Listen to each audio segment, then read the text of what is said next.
अस्सलाम नाज़रीन, मैं हूं डॉक्टर मसूद परवेज।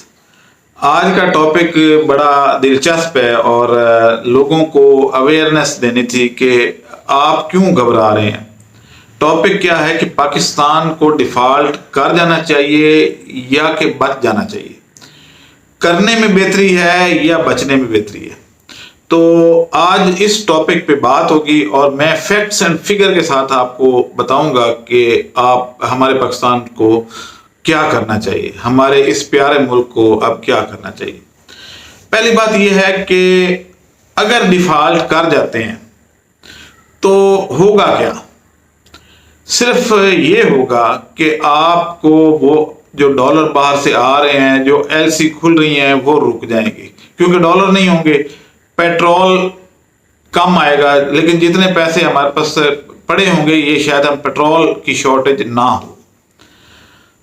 अब अगली सूरत हाल क्या है कि इसमें यानी नुकसान तो ये होगा कि पेट्रोल शॉर्ट हो जाएगा, कुछ प्राइसेस इंपोर्ट वाली चीज़ों की, गाड़ियों की कीमतें ऊपर हो जाएंगी, कॉस्मेटिक्स की कीमतें ऊपर हो जाएंगी, जो चीज़ें बाहर से आ रही हैं, वो कपड़ा जो बाहर से आ रहा है वो उसकी कीमत बढ़ जाएगी। लेकिन फवायद क्या होंगे? नंबर वन, जो हर साल आप कर्जा वापस कर रहे हैं सूद समेत, अब यानी अब कर्जे जो हम ले रहे हैं ये हम पिछले जो लिए हुए कर्जे हैं उनका सूद वापस कर रहे हैं और उसमें आपके अरबों डॉलर जा रहे हैं। अब के जनाब आप जितना कर्जा आप लेंगे उस वो सूद की एक किस्त अदा करने पे लग जाता है और अगली दफा फिर आप मांगते हैं कि कोई और दे दे तो हम इससे डिफॉल्ट होने से बच जाएं। अब ये जो कर्जा लिया गया था ये खर्च कहाँ हुआ? ये हमारे पे तो खर्च हुआ ही नहीं है, और अगर हुआ भी है तो उन चीज़ों पे हुआ है जिनमें बहुत बड़ी बड़ी कमीशन खाई गई और उन्होंने मसलन ऐसे प्रोजेक्ट बनाए गए कि जो लग्जरी आइटम में आते थे, जैसे ऑरेंज ट्रेन अगर ना भी होती तो क्या गुजारा नहीं हो रहा था। लेकिन अरबों जो रुपया है, कई अरब रुपया वो इस पे शायद मुझे एग्जैक्ट फिगर नहीं याद, शायद 240 अरब रुपया। तो ऐसे प्रोजेक्ट जो लग्जरी थे, कौम अफोर्ड ही नहीं कर सकती थी, तो उनको नहीं करना चाहिए था। लेकिन चले जो हो गया वो तो अब क्या किया जा सकता। मैं तो कोई पॉलिटिकल आदमी तो हूं नहीं कि मैं किसी पार्टी को सपोर्ट करूं या वो करूं, लेकिन होगा क्या?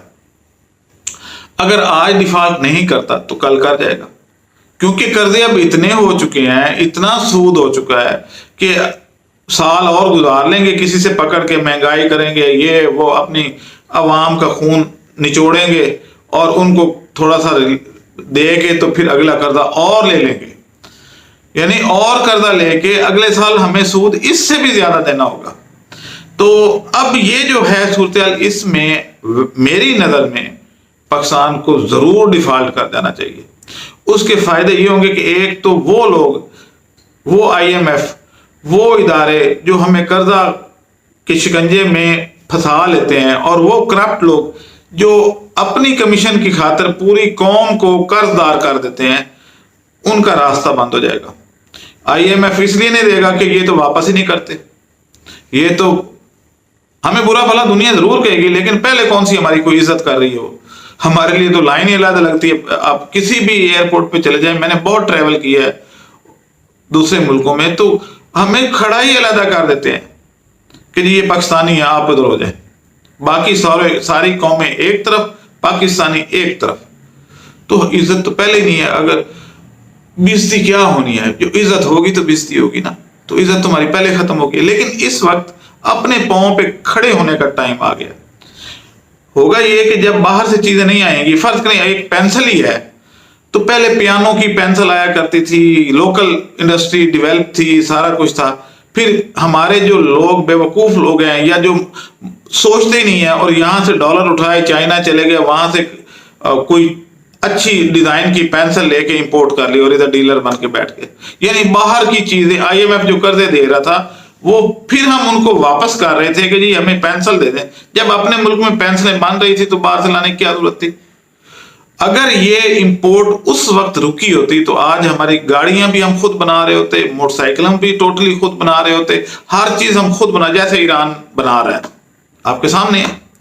अब दूसरा ये होगा कि जब अच्छा कुछ लोग यहाँ पे ये कहते हैं जी कि वो हमारे एटमी असासे इसके बदले में ले जाएंगे, हमारी वो एयरपोर्ट ले लेंगे। ऐसा कुछ नहीं होगा। उसकी वजह ये है कि जो पिछले हम जिन शराइत पे कर्जा लिया गया था उसमें ये चीज तो शामिल नहीं थी। हाँ, अगले अगर और कर्जे लेते हैं तो फिर शायद वो कहें जी हमें एयरपोर्ट फरोख्त कर दें, गिरवी रख दें, हमें ये जो है आप एटमी एहसास दे दें तो हम आपका कर्जा मजीद देते हैं या माफ करते हैं। तो हमने माफी करवानी नहीं है भाई, हम इस काबिल हैं ही नहीं। और पाकिस्तान कोई पहला मुल्क नहीं है जो डिफॉल्ट करेगा। बहुत कई दर्जनों मुल्क को पहले डिफॉल्ट कर चुके हैं। श्रीलंका आपकी ताज़ा मिसाल श्रीलंका की है। लेकिन अब श्रीलंका अगर खड़ा होगा, अपने पांव पे होगा, और फिर वो उसको भी अब नसीहत आ चुकी होगी कि मैंने कर्जे नहीं लेने, अदरवाइज चाइना उसका सी पोर्ट भी ले जाएगा और बाकी चीजें भी हमारे साथ भी। अब अगर हम जरा बराबर भी अकल रखते हैं हमारे सियासतदान, तो अब कर्जे नहीं लेने चाहिए। एक दफा डिफॉल्ट कर दें, उसके बाद अपने पांव पे खड़े, जो कर्जे आप वापस कर रहे हैं सूद, वही सूद अगर मुल्क में खर्च होना शुरू हो जाए तो हमें कोई प्रॉब्लम नहीं है। दूसरी बात, क्या फायदा होगा?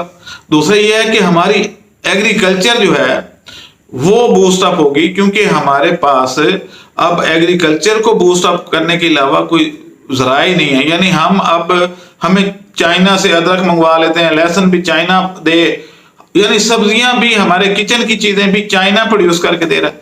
जब वो एक मिसाल है पंजाबी की कि भुख मरदी की ना कर दी, जब भुख मरनगे तो खुद ही काम करनगे। उसमें जो है जब ये सारी चीजें हो जाएंगी तो 2-4 महीने या 6 महीने तो शायद हमें चटनी से रोटी खानी पड़े, लेकिन कोई हर्ज नहीं। हमारे आबाओ अजदाद भी खाया करते थे और वो हमारे से ज्यादा सेहतमंद थे। अगर हम ये लग्जरी चीजें नहीं लेंगे, कुछ अरसा हम लोड, पहले भी तो जरदारी दौर में और ये शहबाज शरीफ के दौर में 2010-11 में लोड शेडिंग अरूज पे थी। चलें कुछ दिन और बर्दाश्त, लेकिन अपने पांव पे खड़े हो जाएंगे। ये गोल्डन चांस है और इसमें हमारी जो एग्रीकल्चर है वो बूस्टअप कैसे होगी कि हमें खादों के लिए जो डॉलर खर्च करते हैं हम ऑर्गेनिक खादों पे आ जाएंगे, जिसका मैंने काम शुरू कर दिया हुआ है। प्रोटीन, पोल्ट्री इंडस्ट्री जो है कोलैप्स कर गई, क्योंकि बाहर से चीजें नहीं आएंगी, पोल्ट्री सर्वाइव ही नहीं कर सकती। क्या होगा? हम फिश पे आ जाएंगे जिस पे बाहर से कोई चीज इंपोर्ट नहीं होती। गाय जो है फ्रीजियन को छोड़ देंगे, क्योंकि फ्रीजियन जो है उसको हाई प्रोटीन डाइट चाहिए, फिर वो दूध पूरा देती है। जब वो प्रोटीन वाली खुराक नहीं मिलेगी जो कि इंपोर्ट बेस्ड है, तो फिर दूध हमारी साहिवाल और उसका बराबर हो जाएगा। तो कौन वो इंपोर्ट करेगा? कि साहिवाल भी इतना दूध दे लेती है, जब फ्रीजियन 10 लीटर दे रही होगी और हमारी साहिवाल भी 10 लीटर दे रही होगी, तो कौन लेगा फिर फ्रीजियन को? तो इस तरीके से इंपोर्ट खुद ब खुद रुक जाएगी। एक तो ये है कि हमारे पास डॉलर नहीं होंगे, लेकिन अदरवाइज भी वो, क्योंकि हमारी जो फ्रीजियन है वो तो 22 प्रोटीन की डाइट ले तो 36 लीटर दूध देती है या 25-26 लीटर, लेकिन हमारी साहिवाल की गाय जो है वो बेचारी सबस चारा खा के भी दे देती है 8-10 लीटर दूध। देख लें आपके दाएं बाएं की गांव में, आप देखते नहीं है। तो अब क्या होगा कि वो चीज जो हमारे लोकल रिसोर्सेज पे पलेगी उसका दूध सस्ता पड़ेगा, और जो बाहर से इंपोर्टेड चीज पे पलेगी तो वो महंगा पड़ेगा। तो खुद ब खुद हमारी लोकल इंडस्ट्री अप होना शुरू हो जाएगी। जो डॉलर हमारे पाकिस्तानी बाहर से भेजते हैं वो हमारे लिए काफी हैं, पेट्रोल मंगवाने के लिए और डीजल मंगवाने के लिए। तो बाकी चीजें ना मंगवाए ना, क्या जरूरत है? तो इसलिए मेरा ये ख्याल है कि ये इस वक्त गोल्डन चांस है कि हम अपने पांव पे खड़े हो जाएं। हम कोई ऐसी पॉलिसी बना लें कि हम ये जो लग्जरी आइटम है ये तो बिल्कुल ही ना है, नेसेसिटी आ जाए, नेसेसिटीज आ जाएं। अच्छा, कुछ लोग जो यहाँ पे ये कहते हैं जी कि रॉ मटेरियल आना बहुत जरूरी है, अदरवाइज जो है हमारी एक्सपोर्ट रुक जाएगी। उस इंडस्ट्री का फायदा क्या जो बाहर से माल मंगवाए, इधर आप थोड़ा सा उसको प्रोसेस करें और फिर वापस भेज दें। आप इतने ज्यादा वो एक्सपर्ट हो गए हैं टेक्नोलॉजी में कि वो बाहर की चीजें मंगवा के वो उस पर कॉस्ट कितनी बढ़ जाती है और डॉलर कितना खर्च होता है। ठीक है, बाद में वापस भी आता होगा एक्सपोर्ट की सूरत में, लेकिन लोकल रॉ मटेरियल पे जो इंडस्ट्री चले उसमें आए। आप जरूरी नहीं है कि कपड़ा ही बनाएं, कुछ और बना के आप सेल कर दें, लेकिन जिसका रॉ मटेरियल लोकल। इंपोर्टेड चीज पे तो बिल्कुल अब जाने की जरूरत नहीं है। क्या हम आज से 30-40 साल पहले जो हमारे हालात थे कि पोल्ट्री रूरल एरिया से आती थी, कोई फीड की जरूरत ही नहीं थी, हल्की फुल्की दाना दुना खा के, थोड़े अंडे जरूर थे लेकिन थे तो अपने। हमें बाहर से $1.5 अरब की सोयाबीन, $2.5 अरब का कैनोला, तकरीबन $80 करोड़ का सनफ्लावर और तकरीबन इतना ही पाम कर्नल केक और इसके अलावा बेशुमार चीजें तो नहीं मंगवाते थे जो पोल्ट्री खा के तो हमें अंडा और गोश्त दे रही है। तो इस गोश्त का क्या फायदा? कहते हैं ना कि अल्लामा इकबाल ने कहा है कि उस रिज्क से मौत अच्छी जिस रिज्क से आती हो परवाज में कोताही। परवाज हमारी तो खैर परवाज ही खत्म होगी। हमारे तो अब ना कोई इज्जत, ना कोई फिक्र, ना कुछ। जिस मुल्क की 51% आबादी जो है वो सुबह उठ के खाती है, दोपहर का खाती है, रात का खाती है, मेकअप करती है, शादियों पे हाफ शरीफ खूबसूरत सूट पहन के बनाओ सिंगार करके और आ जाती है, तो उस मुल्क की ने तरक्की क्या करनी है?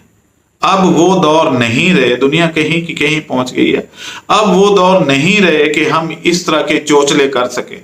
तो अपनी खवातीन पे भी थोड़ा सा उनके कल पुर्जे टाइट करें कि भाई अब हमारे पास पैसे नहीं है। तो मेरा ये ख्याल है कि थोड़ी सी मनसूबाबंदी की जरूरत है और मुल्क इंशाल्लाह अपने पांव पे खड़ा हो जाएगा। और मैं लगा हुआ हूँ इन चीज़ों पे, एग्रीकल्चर को बूस्ट अप करने पे, लाइफ स्टॉक को। मसलन मैंने जो 8-10 प्रोजेक्ट बनाए हैं, इनका एंड क्या है? बायोफ्लॉक जोन में बना चुका हूँ, लोग उसमें मछली डाल रहे हैं, सारा कुछ कर रहे हैं, बेच रहे हैं, प्रोटीन की जरूरत पूरी हो जाएगी। ब्रायलर इंडस्ट्री की हमें जरूरत नहीं रहेगी क्योंकि ये लोकल सोर्सेज से पैदा होती है।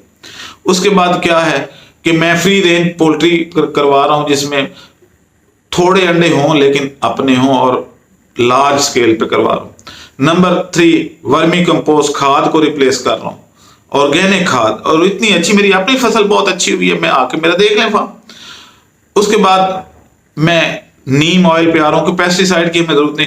भाई वो पेस्टिसाइड जो 70% जाली आती हैं, तो उससे बेहतर नहीं कि हम ऑर्गेनिक करें जो उसका कोई नुकसान भी नहीं है और इफेक्टिव भी है। और उसकी जाली इसलिए नहीं बन सकती कि वो चीप ही इतनी है, इतनी सस्ती है, कोई जाली बना के करेगा क्या? फर्क करेंगे, एक चीज 50 या 100 रुपए लीटर आपको पड़ती है, तो उसको जाली कौन बनाएगा? उसकी पैकिंग करेगा, उसके लेबल टैग 2 नंबर बनवाएगा? कोई भी नहीं बनाएगा। इसी तरीके से जैसे डिस्प्रिन जाली नहीं बनती क्योंकि वो सस्ती इतनी होती है गोली उसकी। अब तो खैर इन्होंने वो भी महंगी कर दी। तो ये चीजें जो हैं इन पे अब एंड जो है ना मेरा वो टारगेट है कि किचन गार्डनिंग। मैंने जियो मेम्ब्रेन मंगवा ली है ताकि मैं लोगों की छतों पे उसको पेस्ट कर दूं, उससे फिर पानी लीकेज नहीं होती। उसके ऊपर कंपोस्ट डलवाऊं 8 इंच की। कंपोस्ट का वजन बहुत कम होता है। अच्छा, उसमें फिर हाइब्रिड सीड लगवाऊं। जब एक छत पे लगा हुआ पौधा आपको 1 मन टमाटर देगा, आपके करेले छत पे लगे हुए आपके पूरे साल की सब्जी प्रोड्यूस कर सकते हैं। तो 7 बीज मैंने सिलेक्ट किए हुए हैं जो कि हाइब्रिड होंगे और मैं सबको पहले मैं बना के दूंगा, उसके बाद फिर लोग आपस में कॉपी कर लेंगे। तो मेरा ये ख्याल है कि पूरे मोहल्ले में 2 या 4 घर भी ये काम करेंगे तो पूरे मोहल्ले की सब्जी फ्री हो जाएगी। तो मैं एंड पे इस पे आना है। अभी मैंने ये प्रोग्राम अनाउंस नहीं किया लेकिन मेरे जहन में स्केच है कि मैंने करना क्या है। और ये जितने हैं माफिया ये इंशाल्लाह खत्म हो जाएंगे या मुझे खत्म कर देंगे, यही होगा। लेकिन मुझे अगर कर भी दें तो क्या फर्क पड़ता है? मैं 58 साल का हो गया हूं, अगर 2 साल जी लूं या 4 साल जी लूं, मैंने कौन सा तीर मार लेना है? लेकिन जितने देर रहूंगा उतनी देर मैं कोशिश जरूर करता रहूंगा। अब मुझे इजाजत दें, अल्लाह हाफिज।